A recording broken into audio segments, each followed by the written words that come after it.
Hello, everyone. I'm Mark. And I'm Rob.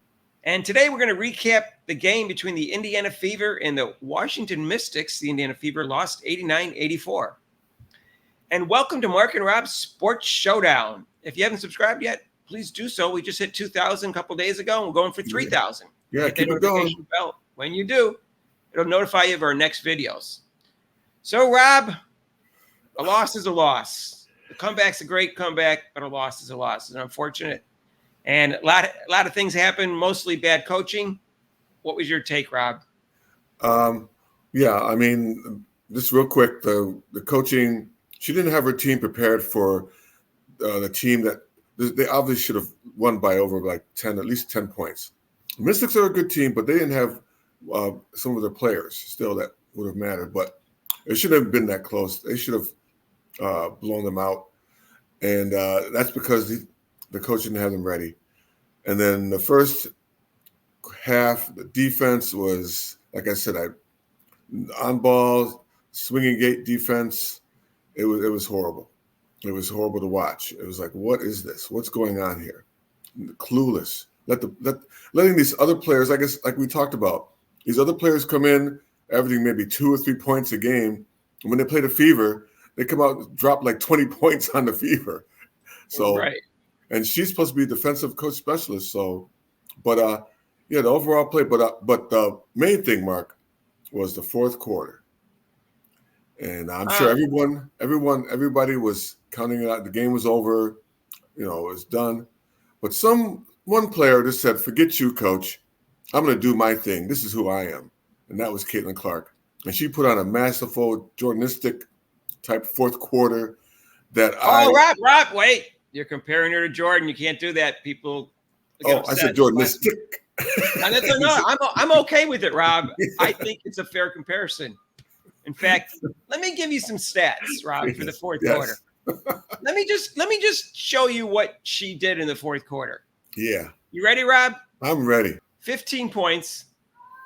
She was 4 for 6, and she hit 2 3-pointers out of 2. She had 3 assists, 2 steals, and a block. And Rob, she ran the offense too, and she was 5 for 6 in free throws. Yeah. I don't know what to say, Rob. I mean, how much more do you want from a player in a quarter? It seemed like to me, Mark, she just said, "Forget you, coach. I don't really care whatever you're thinking. I'm going to be me." And she just took over the fourth quarter to show. And Asia Wilson had a nice game last night, also 2020. But she better be looking in her rearview mirror, because coming up from the MVP is Caitlin Clark, definitely. Yeah, it's too bad they didn't win, so I could kind of make a stronger argument for that, because they're 9-14 now. So, but she really looks like one of the top 5 players in the league. Maybe not as good as AJ Wilson and Collier or Brianna Stewart, but she's right up there now, Rob. It seems to me, and she's only getting better by the game. Right. For people who thought she's average or below average or a bust, they're so wrong. Mark, she just had a triple-double, so I guess that's not enough for people. Oh, well, triple-double, blah, blah, blah. And then now she's had a fantastic fourth quarter. What are people going to say now? Well, Rob, I mean, the whole game was good. She was 7 for 14 and 5 for 9 for threes, 29 points, 10 for 11 from 3 free throws. She had 13 assists, 5 rebounds, 5 steals, 3 blocks, and 5 turnovers. And she did have 5 fouls. And that will get into the defense part. But she had a phenomenal game. For sake of completeness, I will say a few criticisms of her so that people say we're not so biased, because we're not, but I'll say it anyways. Right. First of all, her on-ball defense wasn't very good, but no one's on-ball defense was any good that game except for Hall. So I don't know what to say. Right. And she forced 2 passes in the first half, and she also got caught with not getting the ball past the halfway line before 8 seconds, and that was her fault. So that was a turnover that was silly, a mental lapse by her. But other than that, she had a phenomenal game. Right. I just want to point out those things. Yeah, most definitely. And with Hull, I think another major factor was starting Hull. But then my bewilderment is, why didn't she keep her in the game? And I'm like, Rob, stop it. I That's know. logic. Yeah, I mean, I will go into it later about the coaching, but I'm just putting it out there. Let me Why? talk about the coaching now, Rob. She changed the starting lineup after they beat a first place team. Right. So you do two things. You either keep the same starting lineup or you make like one change, like put in Hall for Samuelson. Mm-hmm. Why is she taking out Smith when Smith had a good game? And Smith is giving him rebounding and points every game. Yeah, her defense isn't great, but neither is Samuelson's. So, and neither one is fast. They can both run the court a little bit. So why not just put Hall in for Samuelson and just make one change? Or don't make any changes and then substitute Hall in early and stick Hall in if Atkins starts going off. She torched them for 26 points last time. Mm-hmm. Those are the two things I would have done, Rob. I wouldn't have substituted two new starters in a game you just beat the first place team. That's insanity. Because you still have to gel. I mean, if you're used to that kind of pattern, and all of a sudden you put in starters, you still have to get used to. Unless you played them 3 or 4 or 5 games, just shoving somebody in as a starter is not really a good idea. I mean, she should be starting, but you have to do it during at least 3 or 4 games, so the teams have to get used to her being out there, and she definitely deserves to be a starter. And Rob, she knew that they may have a letdown, and she didn't get them mentally ready for this game. No, it was horrible. And Mark, it was, like I said, it was one of the worst coaching jobs I've ever seen. I mean, even worse than the Detroit Lions of folding 17 points in the playoffs. What can I say? Some of it's on the players, obviously, but they've got a coach that's got to get them mentally ready for the game. Let him really get him psyched for this game, knowing there can't be a letdown after the big win. You're at home. You got to get off to a good start to get the crowd behind you, and they'll carry the rest of the game. Right. I mean, instead they just the opposite. They were up 5-0, and then they got outscored completely after that. Oh yeah, and the whole thing is, Mark, it wasn't like tough. A couple of shots were tough shots by the Mystics, but a lot of them were this easy little. Like I said, with Caitlin Clark, she turned her head. The person got layup after layup. Sometimes I was like, you got to play some defense, and then on the ball, they're playing off the person who can shoot 3-pointers. You're playing like 10 feet away from her. What are you doing? There was all sorts of baskets on backdoor cuts and passes. Yeah. That's just bad defense. And that's just not staying with your woman. That's not good team defense on switches. It's just not staying in front of your person. Well, even like I said, also with help defense. So if the person gets by them, they got to have another person helping out. So if the person's wide open, you have to rotate over. Like I said, with defense, is rotation. You got to rotate over to see, this person's over. And then maybe in a step or standing there for a charge or whatever. But there was no. And with basketball, the main thing on defense, also besides WRK, is communication. You have to talk on defense. You have to talk. You got if someone's setting a screen left, screen right, help. Help if you get beat. Help. You have to communicate on defense. There's no talking, no communications whatsoever. Rob, that shows a lack of concentration on the player's part.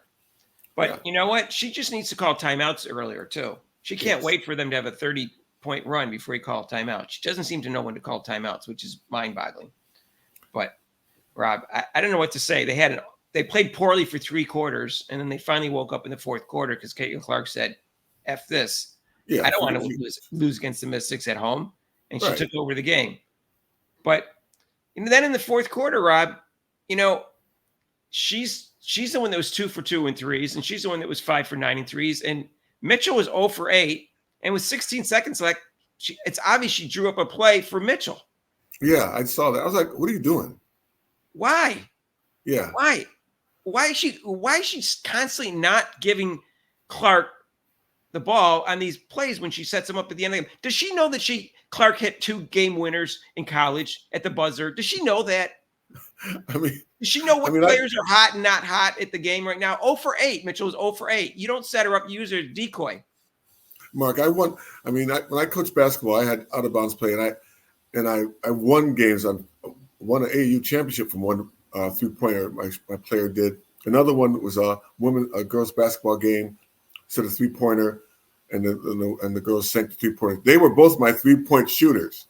Nobody else was going to shoot the 3-pointer except for them.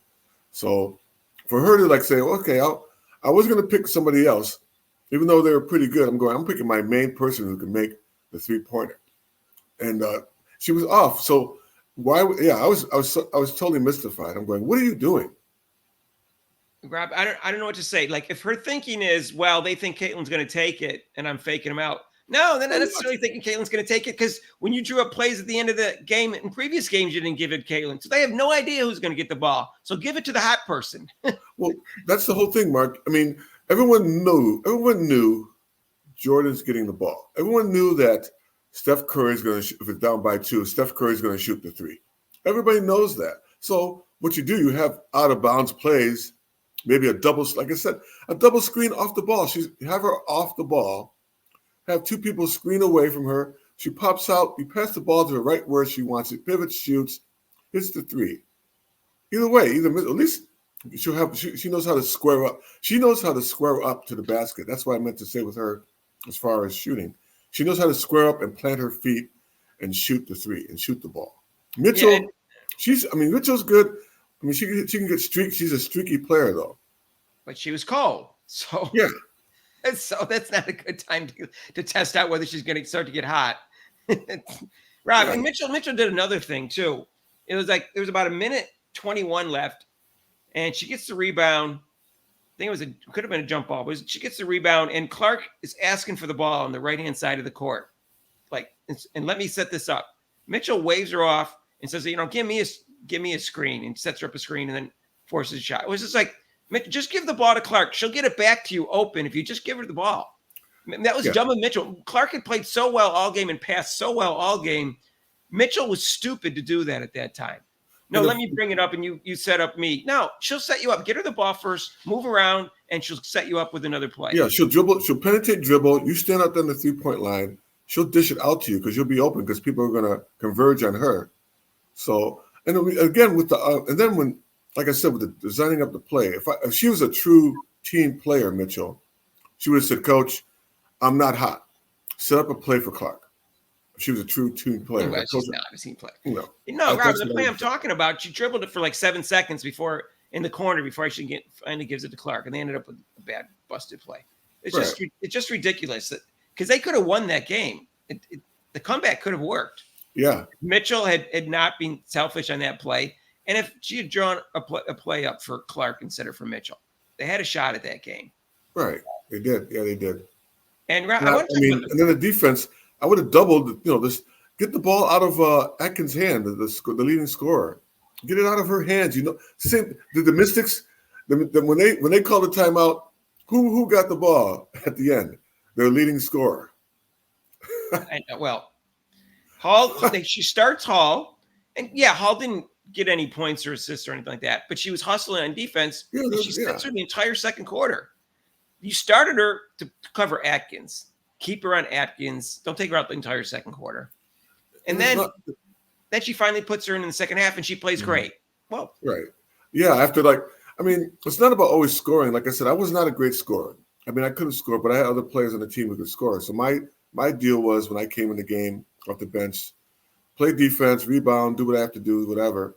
If somebody's open, make a pass. But I don't have to score off the bench, come off and score 10 or 12 points. As long as I'm playing good defense. And with that, defense is contagious. If you saw that with Clark, with the steals. How contagious was that? And then somebody else stole the ball, and it's just it gets the team going. It really does get the team moving and going. Well, that's why Hall's so good is it's contagious. Her hustle and defense and loose balls, she knocks them. Sometimes I think she actually got more steals than she was credited with because she knocked the ball loose and someone else caught it. And she got things going with her defense. So you got to give Hall credit. Rob, I want to talk about the refs. Oh. God. Oh, I know the refs were awful again. And here's the thing. Boston got in foul trouble, but it seemed to me that the calls in the post were going for the Washington Mystics and against the Indiana Fever. Yes. I'll give you for instance. So the number of fouls on the post players for Indiana Fever, Samuelson had 5, Boston had 5, and Smith had 3, and Dantas had 1. Okay. So it's 14 fouls against their post players. Mm-hmm. All right. The post players for Washington, 2, 3, 1, and 1. 7. 7 fouls against them, 14 against the Indiana Fever. So they got twice as many calls in the post, theoretically. Only one person shot free throws that was a post player for Indiana. Mm-hmm. And that was Smith. She shot 1 free throw. Boston didn't shoot any. Samuelson didn't shoot any. And Dantas didn't shoot any. Yeah. What's up with that? I don't know. I'm just saying, Rob, I can't believe that they're just doing all the fouling underneath, and Washington Mystics aren't doing any fouling underneath. Yeah. But Edwards shot 5 free throws, and Dobson shot 1. So they shot 6 free throws as opposed to 1. So 6 free throws as opposed to 1, and 14 fouls as opposed to 7. It seemed like, and then they were calling, that was probably a travel on Boston, but then the exact same move was done on the other end of the court by the Mystic Fever, and they didn't call it. Oh, there was one move by Atkins. I thought it was a travel. She caught the ball on the left-hand side, faked, and I think she took like 2 or 3 steps before she dribbled in and then shot it. I was like, I believe that's a travel. Yeah, I'm not saying it was totally one way, but it seemed to favor the Mystics. I know, it just seemed like Boston was in the short end of the sticks with the calls, and she got in foul trouble and she didn't play well. Yeah. But it was mainly because she was in foul trouble. She was only 21 minutes and she was 3 for 4 from the floor. So it wasn't like she was shooting poorly, and she has 6 rebounds and 2 blocks. It's just that she didn't play enough minutes. So hurt them a lot. What's that? I'm sorry. I didn't interrupt you. I'm sorry, Mark. That hurt them a lot. That hurt them a lot. Right. And yeah, it may have cost them, that's why the lead got so big. Samuelson did get 9 rebounds. I'll give her that. She got 30. She played 33 minutes. So Dantas, I thought she was mediocre. I thought she was mediocre in her play. She's a mediocre player. Like you said. I know. She played pretty good the first. Don't tell me that Taylor couldn't. That's what I'm saying, Mark. So to get rid of Taylor, don't tell me Taylor couldn't come in the game for at least 10 minutes and stop that stem of flow of those back doors and horrible on-ball defense. Put her on Atkins or put her on the person who's hitting the 3-pointers. Don't tell me Taylor couldn't do any worse than what she was doing. Don't tell me. I'll talk about that in another video. I'm flabbergasted that she's not on the team. She could be a starter by now if they just gave her playing time in the beginning. She might have worked herself in the starting lineup. I have no idea how good she is. All we know is that she was an excellent, excellent defender in college. And that's all we know. Yeah. She never got to really show, really got the chance to show. That's like with anything in life, Mark, just show me. If you think I'm a bad person, whatever, in my job, let me do it. At least give me a chance to show you. And if you don't think I'm that good a player, then put me on the bench. But give me at least some playing time. All right. Well, that was a bad loss. Oh, by the way, we should mention one pass by Caitlin Clark has made one of the most exciting, unbelievably great passes in the history of basketball. I think it was on a break. It was behind the back pass to Smith, and it was a no look behind the back pass. It was perfectly timed. Yeah. It was really unbelievable. I've watched it 5 times, Rob, already. Yep. Unbelievable. It was a jaw-dropping pass by. That was a Pistol Pete Maravich moment right there. Yeah, it was even better. It was a no look. So I don't know what, Rob, she passed great. She, like I said, I said what I thought she did wrong earlier about a couple forced passes. But other than that, she passed great. She ran the offense great. They didn't seem to be having the energy level they normally do. And that hurt the offense a little bit too. Their half-court offense isn't very good. It's just the way it is. They're much better when they run. Yeah, exactly. Yeah, the half-court offense is horrible. I don't know what kind of play she has. It's sad. That's what put that point. Sad. I'm depressed about this game, Rob. I'm not, because there's another game coming up. I'm not. It was painful to watch the first 3 quarters, and then it was frustrating knowing they could have won at the end of the 4th quarter and knowing that the coach is clueless. Anyways. All right, on to better things. Guess what, Rob? We got a live show every Monday, Eastern time from 6 to 8. You can join us, but it's not on major holidays and it's not during the 2 weeks during the Olympics because we're going to be live for the Olympics from 2 to 5 Eastern time because that's prime time in Paris. Feel free to make intelligent, non-insulting comments. And if you like this video, hit the like button. And subscribe. And the next game is Friday at 7:30 on Ion. I'll be there and I'll be covering the game live. So join us for that. And we'll see you in the next video. All right. Peace out.